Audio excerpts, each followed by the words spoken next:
나오셨습니다. 어서 오세요. 네, 안녕하세요. 네, 어떤 소식 들어와 있습니까? 네, 오늘 첫 번째 모닝픽은 딥시크 우려입니다. 네, 딥시크 우려. 중국 스타트업이 개발한 인공지능 모델 딥시크가 글로벌 AI 시장을 뒤흔들면서 세계 시장에 충격을 좀 주고 있는데요. 자세히 좀 듣고 싶어요. 네, 이 딥시크는요, 2023년 5월에 설립된 중국의 AI 스타트업입니다. 설립된 지 2년도 안 된 스타트업 회사가 저렴하고 아주 똑똑한 AI 모델을 내놓으면서 화제가 되고 있는 건데요. 딥시크는 지난해 12월과 지난 22일 각각 언어 모델 V3, 추론 모델 R1을 선보였는데요. 오픈 AI, 메타 AI보다 수학과 언어 능력 등에서 성능이 나은 것으로 평가돼 전 세계적인 주목을 받았습니다. 성능보다 더 충격적인 건 개발 비용이었어요. 딥시크는 V3 모델에 투입된 개발 비용이 한화로 약 79억 원이라고 밝혔는데 이것은 챗 GPT 개발에 투입된 비용의 20분의 1 수준에 해당하는 비용입니다. 이런 딥시크의 등장으로 인해서 그동안 AI 시장을 석권해온 엔비디아 등 AI 수혜주들이 굉장히 큰 타격을 받았고요. 국내 반도체 업계 또한 향후 이 AI 분야의 그런 판도 변화 가능성의 촉각을 곤두세우고 있습니다. 네, 근데 딥시크 서비스 이용 과정에서 우려되는 점도 있다면서요? 네, 지금 아무래도 개인정보 유출에 대한 우려가 가장 크게 제기되고 있습니다. 이용자의 개인정보가 중국 내 서버에 저장된다는 점에서 지금 안전을 장담하기 어렵다라는 건데요. 그 딥시크 고객 약관에 따르면 사용자가 계정을 설정할 때 우리가 동의 버튼을 누르거나 해야 되잖아요. 네. 내가 쓴 모든 어떤 습관들을 다 저장하는 거예요. 이 접근 장치, 모델, 운영 체제, IP 주소, 시스템 언어, 성능, 로그, 쿠키 이런 것들은 물론이고 키보드 입력 패턴이나 리듬 이렇게 수집하는 정보가 굉장히 광범위하다는 겁니다. 그런데 이 중국의 개인정보 활용이나 서버 저장 같은 거는 진작부터 우리가 뭐 쇼핑몰 쓰거나 할 때도 우려를 낳고 있었고 그래서 틱톡 가지고도 미국하고도 그런 갈등을 빚고 있는 건데 중국 국가정보법 7조에 따르면요. 민간 기업이 보관하는 개인정보라고 하더라도 언제든지 중국 정부가 필요하다고 판단을 하면 데이터 등에 접근을 할 수 있어요. 그렇기 때문에 개인정보 보호와 충돌할 가능성이 높다는 우려가 나오는 겁니다.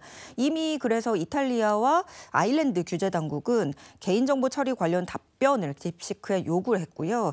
이탈리아 같은 경우에는 그 딥시크 애플리케이션 신규 다운로드를 차단하기도 했습니다. 근데 이미 이렇게 성장한 중국의 AI가요. 앞으로 우리의 어떤 그런 이용자 데이터를 또 수집해서 여기서 또 얼마나 성장하게 될지 이것도 좀 두려웠다고 해야 되나요, 이제는? 네. 그러니까 딥시크를 사용할 때 나를 넣어야 되네. 그러니까 거기서 정보를 얻을 수가 있는 거고 내 개인 정보가 거기서 활용될 수도 있는 거고 그렇죠. 그렇게 되다 보면 국가 간의 안보 문제로까지 확장될 수 있는 거네요. 네, 그렇습니다. 알겠습니다. 다음 모닝픽은 어떤 게 있습니까? 네, 두 번째 모닝픽 진실공방입니다.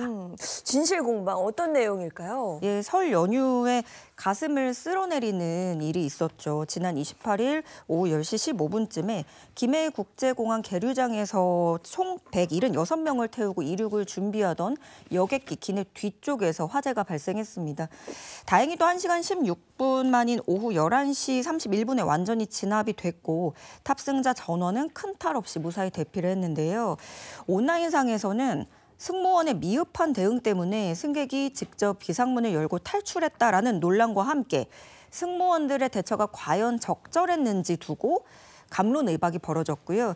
이에 대해서 직장인 익명 커뮤니티에서는 억울함을 내비치는 항공사 직원들의 글이 잇따랐습니다. 항공사 직원들이 남긴 글에는 어떤 내용이 있었습니까? 네, 자신을 에어부산 직원이라고 밝힌 A씨는요. 승무원의 1순위 업무는 탈출, 비상탈출과 탈출 대비 업무다라고 밝히면서 엔진이 작동하고 있어서 승객이 빨려 들어갈 위험이 있다면 어떡할 것이냐. 이렇게 비상 상황이 발생할 때 내부, 외부 상황을 판단하고 나서 탈출시켜야 된다. 강제로 연문이 결과적으로는 안전했으니까 다행이지 절대 잘한 일이 아니다. 이런 주장을 했고요. 또 다른 직원 B씨는 제발 마음대로 행동하고 영웅인 척 인터뷰하지 말아달라. 더 큰 사고가 날 수도 있었다. 이렇게 일침을 가하기도 했고요. 대한항공에 재직 중인 CC는 승객 입장에서는 답답할 수도 있겠지만 매뉴얼에 기반한 지시에 따라달라 이렇게 얘기를 하기도 했습니다. 네, 뭐 아찔한 상황에서 빨리 탈출하려고 했던 그 승객의 마음도 이해가 가고요. 매뉴얼에 따라서 최대한 안전을 확보하려 했던 그 승무원의 입장도 네. 충분히 이해가 갑니다.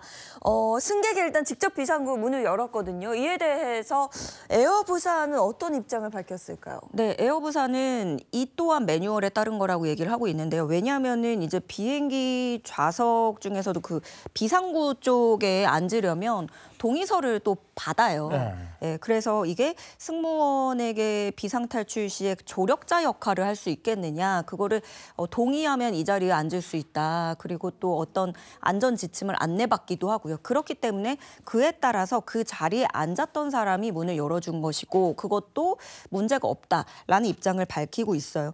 근데 기내에 그 당시 상황을 종합해보면은 기내에 이미 연기가 가득 들어와서 자욱했고 그럼 누구라도 마음이 정말 여기서 막 빨리라도 나가고 싶고 불안해질 거예요. 그 급한 마음은 이해가 되고 우리나라 같은 경우에는 특히나 그 누가 가만히 있어라라고 지시를 하더라도 이 세월호 트라우마도 예, 있고요. 맞아요. 예, 또 얼마 전에 너무 제주항공 여객기 네, 사고도 네. 너무 얼마 되지 않았고 그런데 이제 항공기 같은 경우에는 임의대로 문을 열었다가는 갑자기 산소가 확 들어왔을 때 뭐 불이 더 붙을 수도 네. 있다고 하고요. 여러 가지 특수성이 있기 때문에요. 어쨌든 제일 중요한 거는요. 이럴 때 짐 가지고 나오려고 하시면 안 된다고 합니다. 예, 뭐 선반에서 또 내 거 물건 꺼낸다, 가방 꺼낸다. 이번에도 좀 기내 캐리어까지 꺼내 가져가신 분들도 있다고 하는데 그건 절대 지양해달라고 얘기를 하더라고요. 네. 엇갈린 주장이 있습니다만 무엇보다도 중요한 건 안전인데 이럴 때일수록 누군가 리더의 말을 전적으로 신뢰하고 따라야 되는데 그걸 그동안 못 보여줬다는 거잖아요. 네. 예, 안전 또 안전입니다.